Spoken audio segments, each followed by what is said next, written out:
ताकत आती है, ऊर्जा आती है। आज के इस बहुत ही शानदार कार्यक्रम जो आनी विधानसभा क्षेत्र का यहाँ पर किया जा रहा है, हिमाचल प्रदेश के हमारे गठन के 75 वर्ष पूर्ण होने पर आप सब लोग आज के इस समारोह का हिस्सा बने हैं। मैं आप सबका अभिनंदन करता हूँ, स्वागत करता हूँ। हमारे इस कार्यक्रम में आज के हमारे बीच में आपके इस विधानसभा क्षेत्र के लोकप्रिय विधायक भाई किशोरीलाल जी, हमारे पार्टी के साथी मंडल के अध्यक्ष श्री अमर सिंह ठाकुर जी, एपीएमसी के चेयरमैन जी कुल्लू के, हमारे बीच में deputy commissioner Kullu, SP Kullu और यहाँ नगर पंचायत की अध्यक्षा सत्सा देवी जी,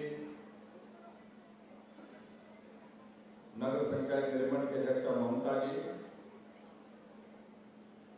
पार्टी के हमारे साथी श्री जीवन ठाकुर जी, देवेंद्र नेगी जी, योगेंद्र शुक्ला जी, अंजना भारती जी, अनु ठाकुर जी और हमारे पार्टी के बहुत पुराने साथी आदरणीय श्री चंदेल जी,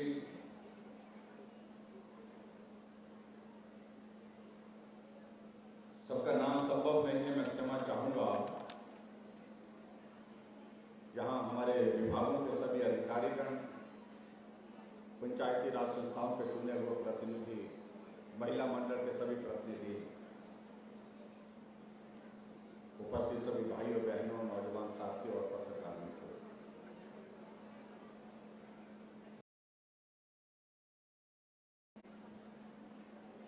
आज आप सबके बीच में आनी विधानसभा क्षेत्र में एक बार फिर से आना हुआ और जिस गर्मजोशी के साथ आप सब लोगों ने हमारा यहाँ पर अभिनंदन स्वागत किया, थोड़े थोड़े धक्के भी लगे, लेकिन हम नेताओं की मुश्किल ये होती है धक्का लगे तो हम उनका धन्यवाद करते हैं। तो सबका धन्यवाद। जिस तरह से गर्मजोशी के साथ आप लोगों ने स्वागत किया उसके लिए आप सबका बहुत बहुत आभार। ये आनी अपना है, मेरा आनी है, मैं कहता हूं, इसलिए कहता हूं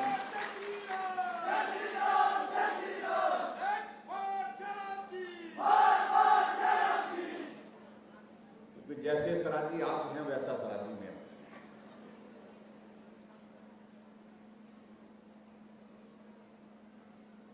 रिश्ता जन्म से नहीं होता है कि किसी के परिवार में चाचा है या ताया है, मामा है या भांजा है, ये रिश्ता तो एक रिश्ता है, वो अपनी जगह है।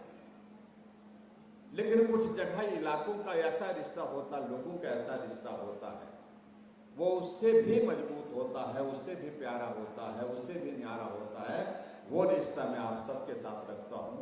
हमारा सराज विधानसभा क्षेत्र, आनी विधानसभा क्षेत्र जिस तरह से एक रिश्ते में बंधा हुआ है और उस रिश्ते को हमेशा हम लोगों ने मजबूत करने की हमने कोशिश की है, उसके लिए मैं आप सबका बहुत बहुत धन्यवाद करता हूं, आप सबका बहुत बहुत आभार करता हूं। यहां मैं आज के इस कार्यक्रम में मैं देख रहा हूं कि महिलाएं ज्यादा आई हैं और पुरुषों को घर में रखा है। ये बदलता भारत है, ये बदलता हिमाचल है, ये बदलता सराज है, बदलता आनी है, मैं कह रहा हूं। नहीं तो एक दौर ऐसा होता था जब कहीं मुख्यमंत्री आते थे कि ये पुरुष लाट साहब ऐसा बोलते थे आपको कि भाई मुख्यमंत्री जा रहे, हम जा रहे हैं, जरा जल्दी खाना बना देना, जल्दी खाना जाकर के हमको कार्यक्रम में पहुंचना है। तो आज आप लोगों ने कहा होगा कि मुख्यमंत्री जी आ रहे, हम जा रहे हैं। और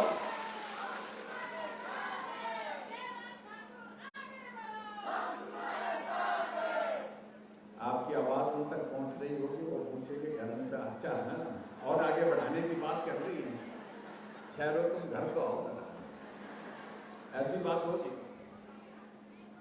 मैं क्षमा चाहूंगा आप लोगों के बीच में देर से पहुंचा। कोशिश की जल्दी पहुंचने की, लेकिन उसके बावजूद विस्मय लग गया। इसलिए अगर आप लोगों ने आज ये काम कर ही लिया है, आप आ ही गए हैं, तो घर में मैसेज भी दे दो कि शाम को देर होंगी, थोड़ा खाना वाना बना कर चले, ये भी संदेश दे दो। अब क्या करें भाई, दौर ऐसा आ गया, वक्त ऐसा आ गया। अभी हाल ही में मैंने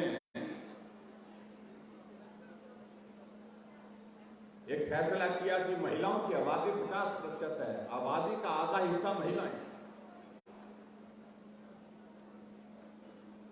और इसलिए हमने कहा कि महिलाओं को काम के लिए जाना पड़ता है, आना पड़ता है, दुकान के लिए गए, अपनी नौकरी के लिए गए, अपने कारोबार के लिए गए, आने जाने में किराया बहुत खर्च होता है। फैसला लिया हमने कि महिलाओं की आबादी अगर आधी है तो किराया भी आधा लिया जाएगा। कभी पुरुष भी कष्ट करो थोड़ा सा, भाई ताली बजा। ये पुरुष नहीं बजा रहे, आप देख रहे हैं, देखो कैमरे वाले भी देख रहे हैं, आप लोगों के चेहरे देख रहे हैं। जब मैंने इस तरह का फैसला किया तो हमारे किसी साथी ने मेरे को व्हाट्सएप पे मैसेज डाल दिया मोबाइल पर, बोलता हाँ आपने महिलाओं के लिए कर दिया ये, लेकिन हमने क्या बिगाड़ा था बोलता। मैंने कहा भाई साहब बिगाड़ा तो कुछ नहीं, अब महिलाओं का वक्त है, उनको आने जाने का रास्ता थोड़ा और आसान करना चाहिए।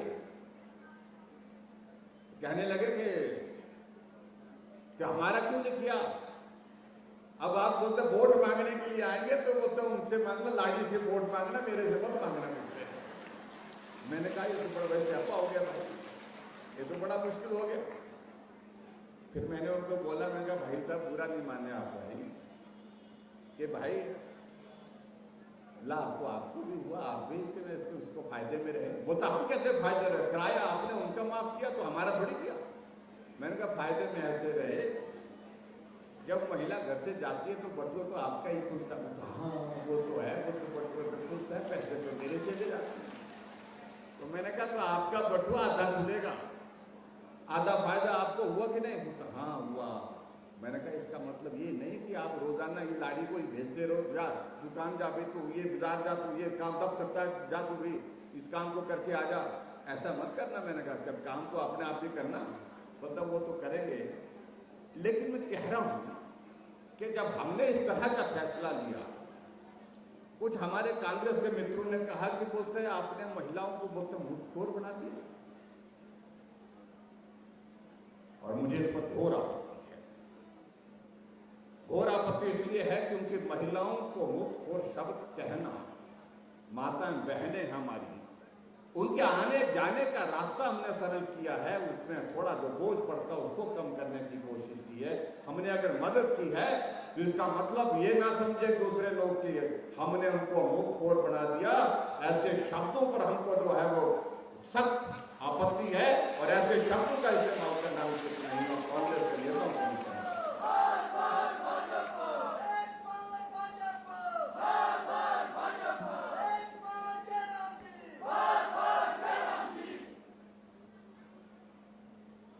हम जब करते हैं इस तरह का तो हमारे कांग्रेस के मित्रों को बहुत परेशानी है, और अपने आप बोल रहे हैं जब हम सत्ता में आएंगे हम 18 से 60 साल तक महिलाओं के लिए 1500 रुपए हर महीने का देंगे। जो बोलते हैं ना राधा नाचेगी, ना 9 मन तेल होगा, ना राधा नाचेगी, इस तरह की कहानी जो कांग्रेस पूरे देश भर में खत्म हो गई,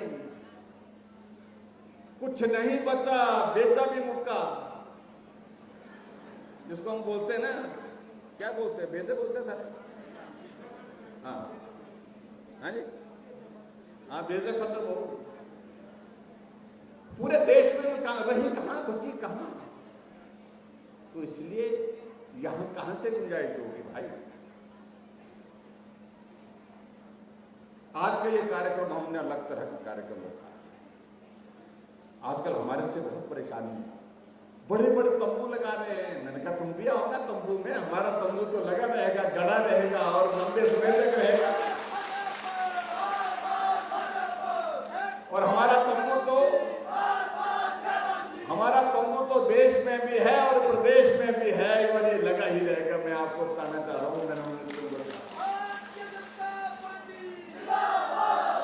हमने कार्यक्रम तय किया और उसी कार्यक्रम के तहत मैं आपके बीच में यहां पर आया। आज देश की आजादी के 75 वर्ष पर अमृत महोत्सव मना रहे हैं। आदरणीय प्रधानमंत्री जी पूरे देश भर में अलग अलग कार्यक्रम करके 75 वर्ष की भारत की इस यात्रा का जिक्र लोगों के सामने, देश के सामने, दुनिया के सामने कर रहे हैं। और अभी आप लोगों ने देखा होगा कि 75 वर्ष पूरे होने पर जो 15 अगस्त का कार्यक्रम था, प्रधानमंत्री जी ने पूरे देश के लोगों से आग्रह किया कि ये बड़ा महत्व का विषय है कि 75 वर्ष आजादी के पूरे हुए हैं। अब की बार हम सम्मान में जहां अमृत महोत्सव मना रहे हैं, हम चाहते हैं कि हर घर तिरंगा, घर घर तिरंगा होना चाहिए। और इस कार्यक्रम के लिए उन्होंने पूरे देश के लोगों से आह्वान किया। आज मैं यहां पर भी आ रहा हूं, रास्ते में जब जहां से भी हम जा रहे हैं, चाय की छोटा सा ढाबा है, चाय की दुकान है, ढाबा है, एक मोटर मैकेनिक वाला का वर्कशॉप है छोटा सा, लेकिन तिरंगा झंडा लगा। कांग्रेस के लोग बोलने लगे थे इस झंडे से क्या होगा? अरे इस झंडे की वजह से देश स्वतंत्र हुआ है, इस झंडे की वजह से भारत का सम्मान ऊंचा हुआ है। इस झंडे के लिए देश के हजारों लाखों लोगों ने अपने जीवन की कुर्बानी दी है। इस देश के झंडे के लिए हमारा सैनिक गोलियों से छलनी हो जाता है, लेकिन फिर भी तिरंगे झंडे को अपने हाथ में लेकर के उठा करके रखता है, भारत मां की जिंदाबाद का नारा लगाता है। उसके बाद बोल रहे हो कि इससे क्या होगा?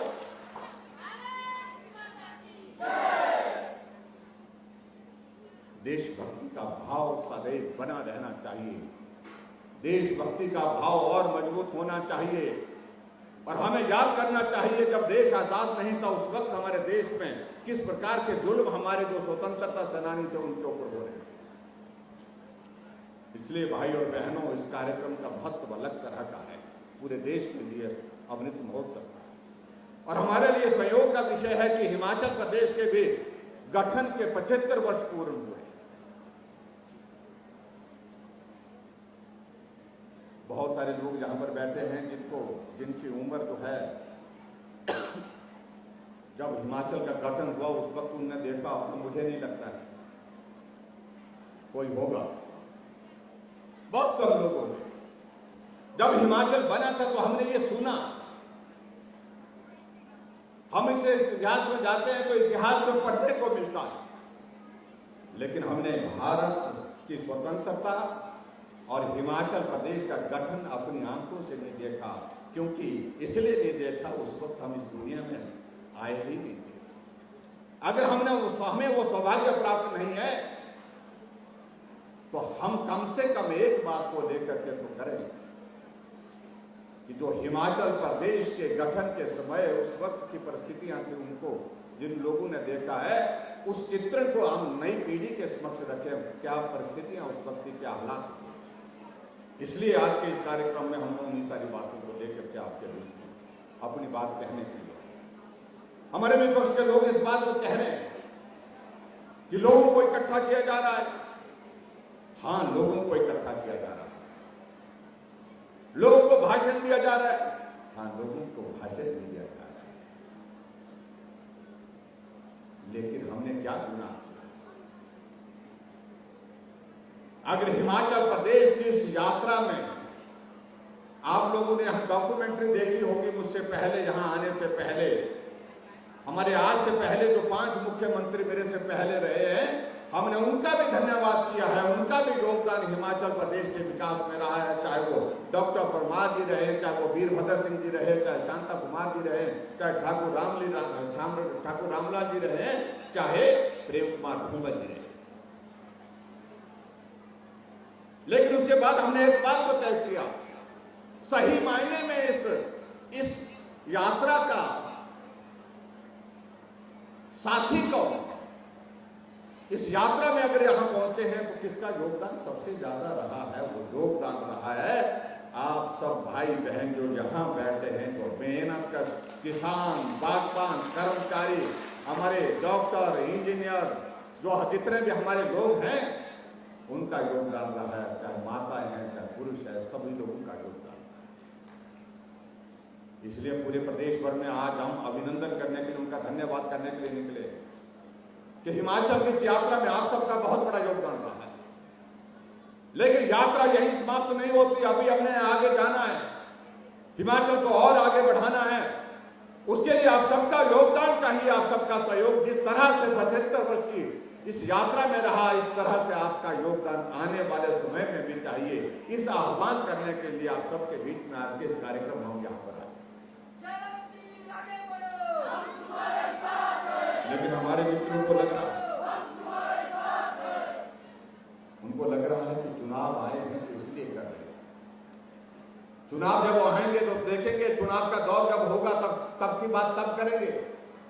लेकिन मैं इतना जरूर कहना चाहता हूं कि हिमाचल प्रदेश में सब लोगों ने मेहनत के साथ इस हिमाचल प्रदेश को आगे बढ़ाने के लिए जो योगदान दिया है, हम उनका एहसान चुकता नहीं कर सकते। इसलिए मैं सार्वजनिक सभाओं में आजकल सिर्फ एक काम कर रहा हूं कि आप सबका आभार, हिमाचल वासियों का आभार, आप सबका धन्यवाद। और आप सब लोगों ने हिमाचल को आगे बुलंदी तक पहुंचाने में योगदान दिया है, और मेहरबानी करके इस बात को भी सुनिश्चित करें कि आने वाले समय में भी आप सबका योगदान इसी प्रकार से चाहिए।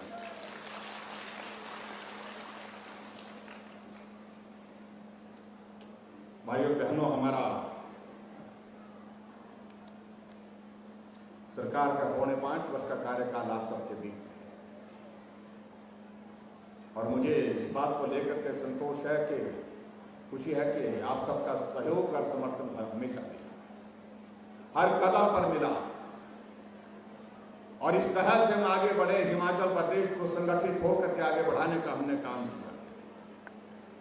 और सबसे बड़ी बात है कि कोविड का इतना बड़ा संकट आया, संकट के बावजूद भी हमने हिमाचल प्रदेश में हर क्षेत्र में विकास को गति देने की कोशिश की है।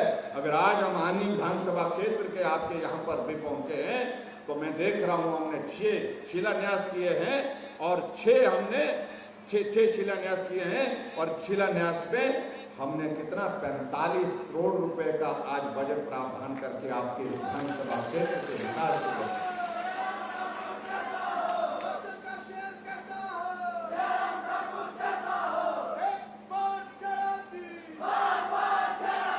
आपका ये इलाका 2 हिस्से में बटा हुआ है। निर्मंडल का इलाका अपनी समस्या के कारण वहां पड़ा हुआ है, आनी का इलाका यहाँ है। निर्मंडल वालों का कहना था कि हमारे यहाँ पर एसडीएम का दफ्तर होना चाहिए, हर हाल में होना चाहिए।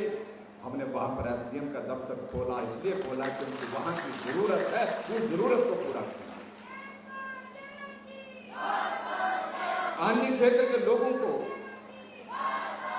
स्वास्थ्य के लिए बहुत कठिनाई का सामना करना है। नजदीक हॉस्पिटल नहीं है, बड़ा हॉस्पिटल नहीं है। हमने कहा बड़ा हॉस्पिटल चाहे जहां मर्जी बने, लेकिन आनी का हॉस्पिटल हम बड़ा बना करके देंगे। और सिविल हॉस्पिटल इसको किया। सिविल हॉस्पिटल करने के साथ साथ में 66 करोड़ रुपए का सिविल हॉस्पिटल में दावे के साथ कह सकता हूं, हिमाचल प्रदेश में किसी एक सिविल हॉस्पिटल के लिए 66 करोड़ रुपए खर्च किए जा रहे हैं, तो एकमात्र आनी का हॉस्पिटल है। उसके लिए मैं आपको बहुत बधाई। मेरे यहाँ पर भी सिविल हॉस्पिटल बन रहा है बक्सार में, लेकिन कितने से बन रहा है? इससे आधा 25 करोड़ में बन रहा है। आप 66 करोड़ के इस हॉस्पिटल में जब सारी सुविधाएं मिलेंगी आपको, तो आप यहाँ पर सब तरह के डॉक्टर यहाँ आपको उपलब्ध होंगे, सब तरह का इलाज आपको यहाँ पर उपलब्ध होगा। ये मैं आपके बीच में कहना चाहता हूँ, और इसलिए मैं आप सबको इस बात के लिए बधाई देता हूँ। क्योंकि जो काम जहाँ चाहिए, जहाँ जो विकास चाहिए, वहां पर वो विकास देने की हमने कोशिश की।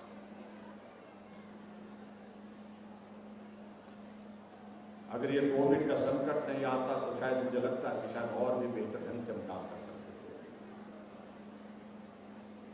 लेकिन इस कोविड के संकट में हमें कभी एहसान चुकता नहीं कर सकते उन लोगों का।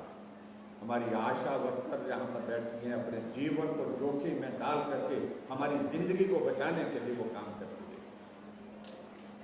इनके एहसान को हम चुकता नहीं कर सकते।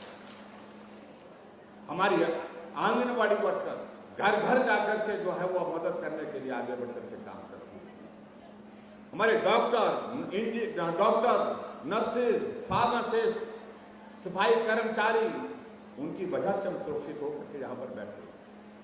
और अगर आज हम हजारों की संख्या में यहाँ पर आने के इस कार्यक्रम में बैठे हैं तो हमको एहसान कभी नहीं भूलना चाहिए कि अगर हम इतनी बड़ी संख्या में यहाँ बैठे हैं, अगर वैक्सीन की डोज नहीं लगी होती तो शायद ऐसी स्थिति नहीं हो पाती कि हम मुंह में छिकड़े के साथ ही बैठे होते यहाँ पर। अब मुझे लगता है ये स्थिति आ सकती। अगर ये श्रेय जाता है कि हमारे देश के यशस्वी प्रधानमंत्री नरेंद्र भाई मोदी जी को जाता है। वैक्सीन बना करके तैयार की, बिना पैसे के वैक्सीन उपलब्ध कराई और सभी देशवासियों से कहा कि वैक्सीन बन करके तैयार है, आप आइए, वैक्सीन सेंटर जाइए और वैक्सीन लगाइए। लेकिन हमारे कांग्रेस के मित्र क्या कहने लगे, मत जाओ, ये वैक्सीन साइड इफेक्ट करेगी, अभी टेस्टिंग पूरी नहीं हुई है, साइड इफेक्ट हो जाएगा, याददाश्त चले जाएगी, किडनी फेल हो जाएगी, आने वाली जनरेशन टेढ़ी मेढ़ी हो जाएगी।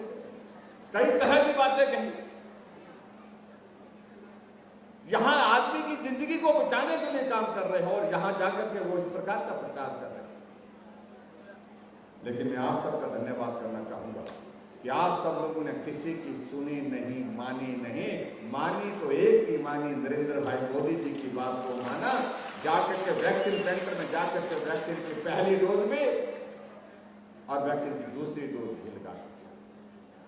हिमाचल पूरे देश में पहला राज्य जहां पर सबसे पहले वैक्सीन की डोज पूरी की, पहली डोज में भी पहले नंबर पर, दूसरी डोज में भी पहले नंबर पर आए। इसके लिए मैं आप सबको बहुत बहुत बधाई देता हूं। आपके सहयोग के बिना संभव नहीं। कांग्रेसी पूछते रहे एक दूसरे को, पूछते रहे, जो वैक्सीन लगा करके आता रहा उनको पूछते रहे कि लगा दी वैक्सीन, उसने कहा कि हाँ लगा दी। चक्कर तो नहीं आया आपको? बोलते नहीं, चक्कर भी नहीं आया। नहीं आया तो होगा, बुखार आया होगा आपको, बोलते। उन्होंने कहा बुखार भी नहीं आया। अच्छा, बुखार भी नहीं आया। और ऐसे कहते कहते फिर जब उनको मालूम पड़ा कि सबने लगा दिया, हम ही बचे हैं, जाकर के मास्क लगा करके जाकर के वैक्सीन सेंटर पहुंचे और जाकर के वैक्सीन लगा करके आए। और नर्स उनको पूछने लगे कि अभी बहन जी अगली डोज कब लगेगी? ऐसी बेशर्मी की सारी हदें पाई, जिसको मैं उचित नहीं लगता शब्द बोलना, लेकिन किया हमने। लेकिन आप सबके सहयोग से मैं इतना जरूर कहना चाहता हूं, हमने हिमाचल प्रदेश में सारे संकट में बहुत बेहतरीन काम किया। 2.5 लाख लोग हिमाचल के बाहर के प्रदेशों में संकट में फंसे हुए थे। कोई पूना पढ़ाई के लिए गया था, कोई कोटा में बच्चा पढ़ाई के लिए गया था, कोई जाकर के नागपुर में गया था, बेंगलोर गया था, कोई काम करने के लिए गए थे। जाकर के गोवा में 5000 हिमाचल के नौजवान गोवा में रेस्टोरेंट और ढाबा में काम करने के लिए, होटल में काम करने के लिए गए थे। जब संकट में फंस गए तो हमने एक एक आदमी को, एक एक बच्चे को घर तक पहुंचाने का जिम्मा लिया। 2.5 लाख लोगों को घर तक। जो हमारे साथी, हमारे विरोधी तो बोल रहे हैं क्या किया, क्या किया। मैं उसमें कुछ नहीं कहना चाहता हूं। उनको इस बात को समझना चाहिए, जब हिमाचल प्रदेश में कोविड से पहले का दौर था, जो सत्ता में लंबे समय तक रहे, हिमाचल प्रदेश में 2 ऑक्सीजन के प्लांट थे।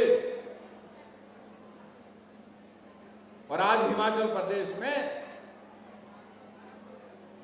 हमारे पास 1000 ऑक्सीजन के प्लांट हैं।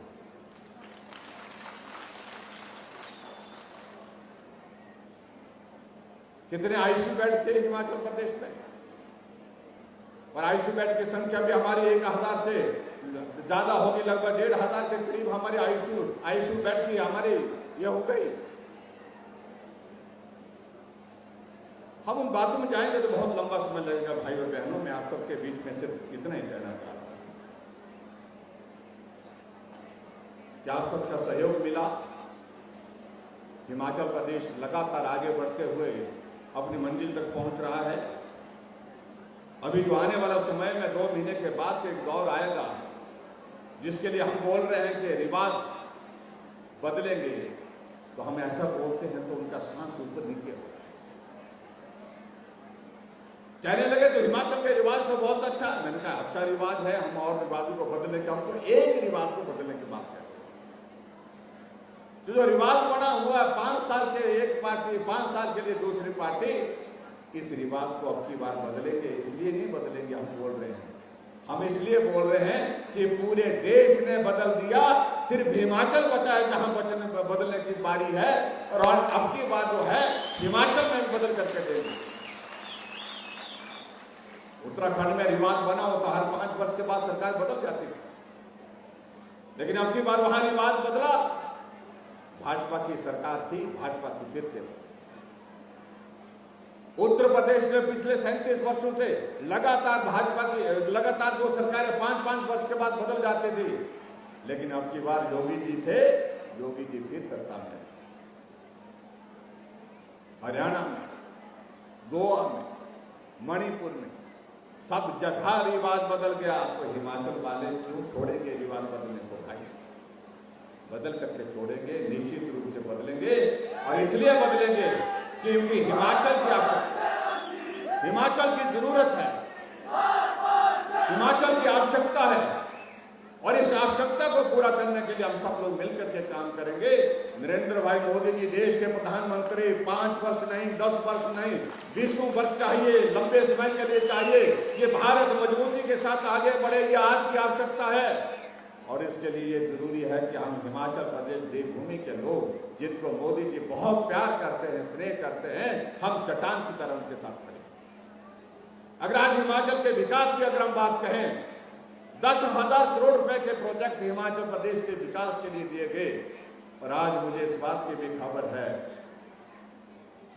मुझे इस बात की प्रसन्नता है कि हमारे हिमाचल प्रदेश के लिए पीएमओ से क्लियरेंस हो गई। हमारा जो बल्क ड्रग फार्मा का जो एक बहुत बड़ा एक प्रोजेक्ट जो है वो हमारे हिमाचल प्रदेश के लिए सभी के पूरे हिमाचल पहले नंबर पर उसमें आया है। उसके लिए मैं आपको बहुत बहुत बधाई देता हूं। जिसमें आने वाले समय में लगभग 50,000 करोड़ रुपए का इन्वेस्टमेंट होगा, जिसके लिए 1,000 करोड़ रुपए केंद्र हमको मदद करेगा। उसके लिए मैं आदरणीय प्रधानमंत्री जी को मैं पहली बार सार्वजनिक सभा में इसका जिक्र कर रहा हूं, क्योंकि आज ही खबर मिली हमें, अभी खबर मिली है। उसके लिए मैं आप सबको बहुत बहुत बधाई देता हूं। 1,000 करोड़ रुपए मोदी जी दे रहे हैं, और 50,000 करोड़ रुपए से ज्यादा की इन्वेस्टमेंट हिमाचल प्रदेश में होगी। आप देखिए, और उसमें लगभग 20,000 के करीब रोजगार उसमें मिलने वाला है। ये मैं आपके बीच में कह रहा हूं। फिर भी कहते हैं कांग्रेस के लोग, मोदी जी आए थे लेकिन दिया कुछ नहीं। अरे मोदी जी हमको बिना मांगे दे देते हैं। हिमाचल प्रदेश के लिए नरेंद्र भाई मोदी जी ने 800 करोड़ रुपए स्पेशल ग्रांट के तहत दिया। आज अगर हॉस्पिटल का भवन आपका बन रहा है आदमी का, वो देश जो है 800 करोड़ रुपए में से वो पैसा हमने आपके इस भवन के लिए, हॉस्पिटल के भवन के लिए दिया। आपके यहाँ पर सड़कों के निर्माण के लिए, आपके स्कूल के भवन के निर्माण के लिए अगर पैसे हमने दिए हैं, तो वो पैसा है जिसको नरेंद्र भाई मोदी जी ने विशेष तौर से हिमाचल प्रदेश के लिए दिया है। 800 करोड़ रुपए दिया, उसके माध्यम से हिमाचल प्रदेश में।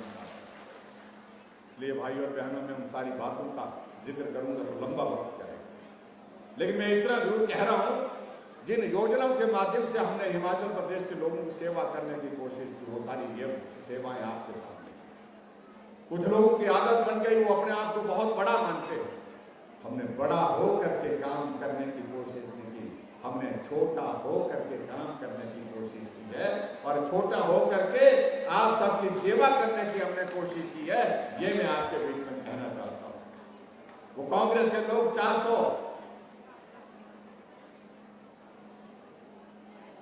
400 करोड़ हिमाचल प्रदेश में पेंशन पर खर्चते थे।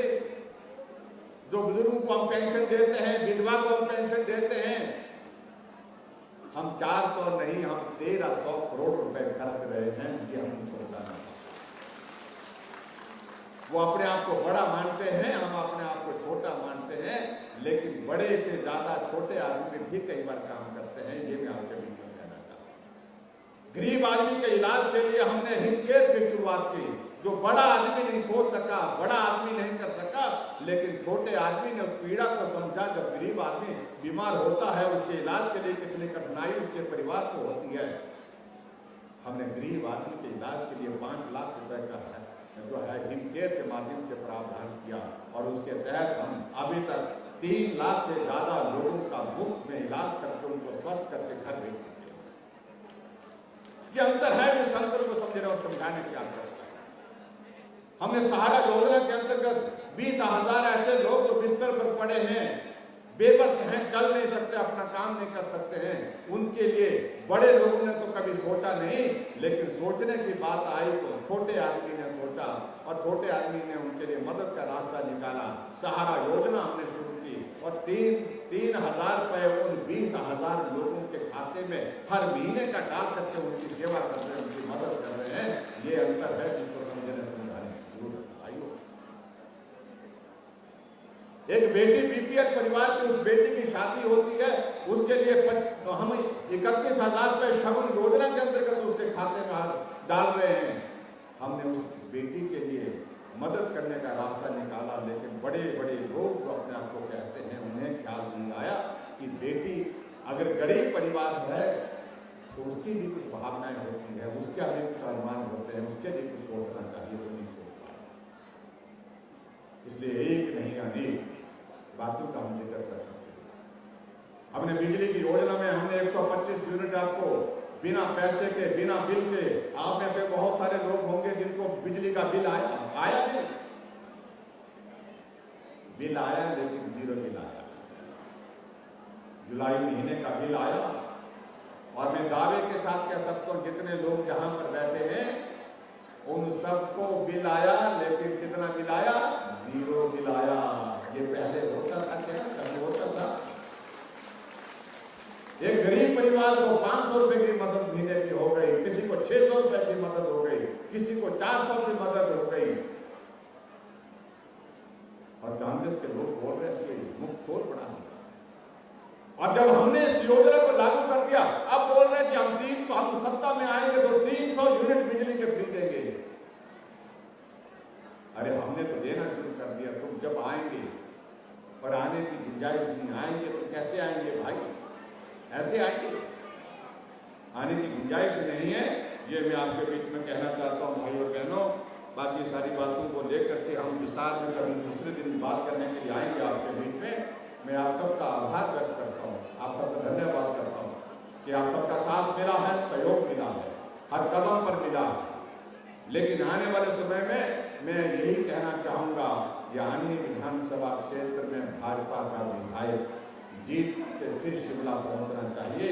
ये काम आप सौंपिए, इस काम को हम आपके ऊपर सौंप रहे हैं, और उसके बाद जो हमारे करने का होगा उस काम को हम करेंगे। ये मैं आपको विश्वास दिलाता हूं, और मैं आपको विश्वास दिलाता हूं कि आनी विधानसभा क्षेत्र में जो विकास के लिए कुछ इलाके अगर रह गए हैं, कुछ इलाके में अगर कमी रह गई है, उसकी भरपाई हम करेंगे, उसकी आप चिंता मत करें।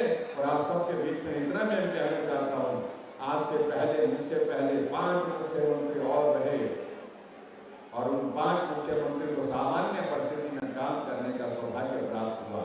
लेकिन एक दौर हमें भी ऐसा चाहिए जब सामान्य परिस्थिति में काम करने का अवसर मिले, यानी कि बिना कोविड के हम काम कर सके, ऐसा एक अवसर जरूर दीजिए। इतना मैं आप सबके बीच में कहना चाहता हूँ।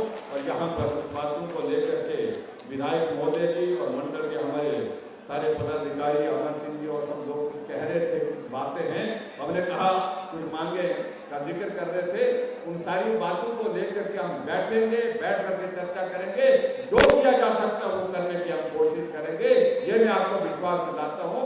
और आज के इस कार्यक्रम में आप सब बड़ी संख्या में यहाँ पर आज के इस कार्यक्रम में पहुंचे, आप सबका बहुत बहुत धन्यवाद। और माताओं बहनों से तो मेरा एक ही निवेदन है कि एक तरफा होना है, एक बार सीधे सीधे आपको सहयोग और समर्थन के लिए आगे बढ़ना है। और ये दौर आपका है, और उसके बाद दौर हमारा आएगा, और भी मदद करेंगे। इतनी बात कहते हुए आप सबका बहुत बहुत